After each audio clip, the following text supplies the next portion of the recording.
study the star intellectually, but we have never attained consciousness until we are the star, unquote. But this idea that man could become a god is not new. The Bible anticipated it, and Isaiah wrote about it back in 741 BC. This is what he wrote in Isaiah chapter 43, verse 10, quote, "Thus saith the Lord, understand that I am He. Before me there was no God formed, neither shall there be after me," unquote. And once again in Isaiah chapter 45, verse 5, quote, "I am the Lord, and there is none else. There is no God beside me," unquote. And remember, all the Roman emperors declared themselves God, and they all died like every other man died, some of them by the assassin's sword or knife. God, yeah, boy, you guys just take the cake, I'll tell you. How you can meet and throw that baloney around to each other and swallow it and pump each other up to believe that you're gods or you're going to be gods is beyond my understanding.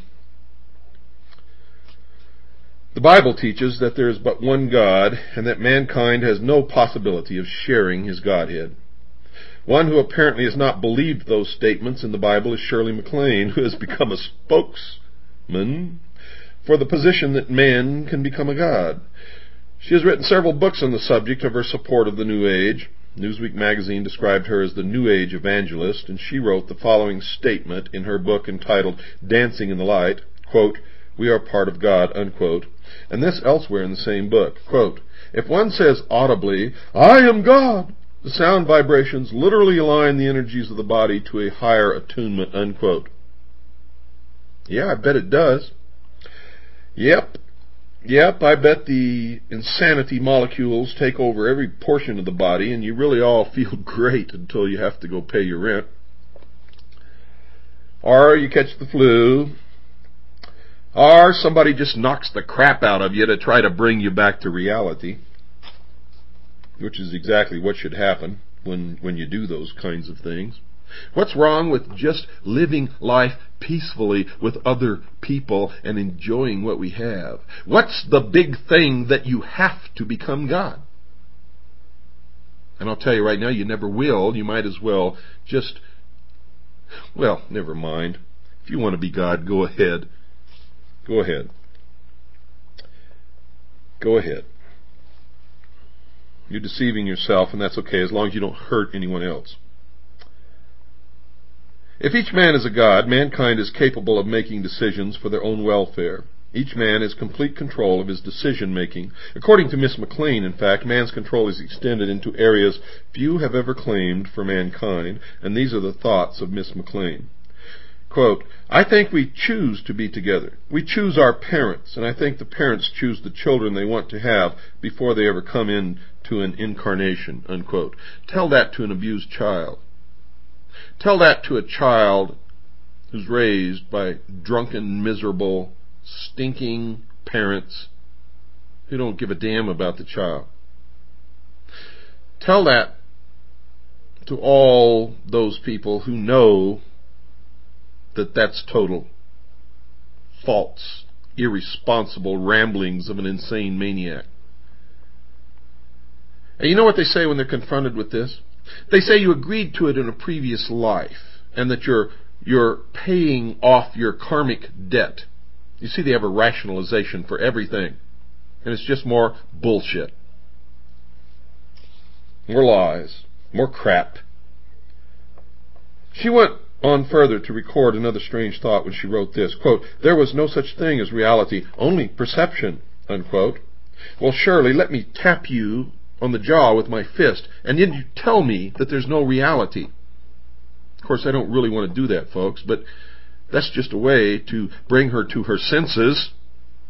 If it were legal, I might try it. Might wake her up. Might show her that her perception is only reality. One can only wonder where Miss MacLaine got these bizarre thoughts from. Several clues that could assist the student in understanding her have been given by either her own revelations or from some articles that have appeared about her in the media. In her book entitled Out on a Limb, she wrote about her meetings with her married lover in her apartment. This God is breaking up somebody else's marriage, and she's meeting with her married lover in her apartment. She commented that he looked at her shelf of books on, amongst other subjects, Marxist theory, including a biography of Karl Marx. There's nothing wrong with that. I have those books in my library and many more. Many more.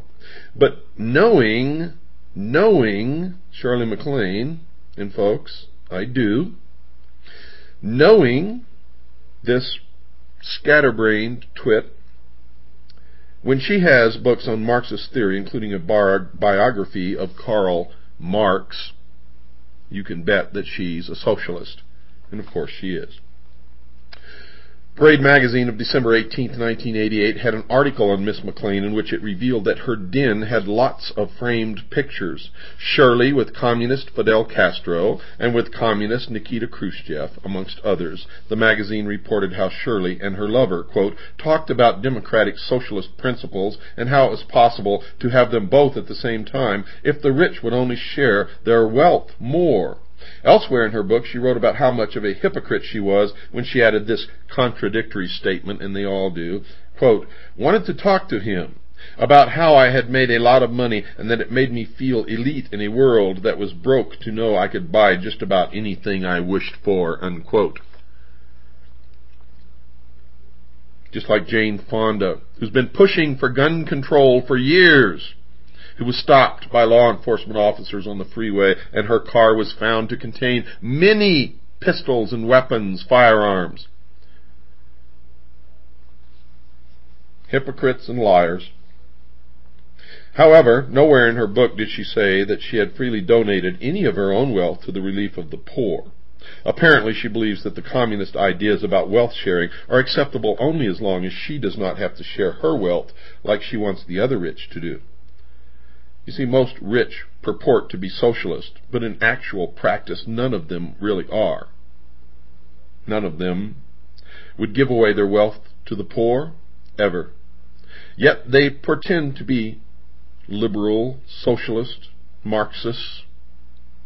In reality, they demonstrate that they are exactly the opposite. They are liars and hypocrites. For the whole communist socialist idea is for the little people, you and I, who are to be their slaves in the New World Order. Miss MacLaine has since gone on a nationwide tour promoting her newfound religious views to the public. Newsweek magazine reported in 1987 that she had made a great deal of money explaining her new thoughts to others. Quote, since MacLaine began her tour in January 1987, more than 10,000 people in 15 cities have paid $300 admission fee, unquote. Well, you know me, folks. I have absolutely nothing against that. If she could have got $1,000 a head admission free, it would be okay with me. Now, 10,000 times 300 equals $3 million. I still have no complaint with that. This is the United States of America. If somebody wants it, give it to them. If they want to pay it, if they're that stupid, that's fine with me. I believe that people should be giving somebody something, though. But I also believe that if they're stupid enough to pay it, then they should be taken. That's how you learn. And a lot of people would disagree with me, but I'm sorry, folks. I'm sorry.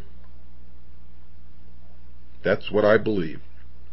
Obviously, Shirley's tours have proven to be both popular and lucrative. The Newsweek article on her seminar mentioned a little of what she teaches in them. The following are a few of her comments.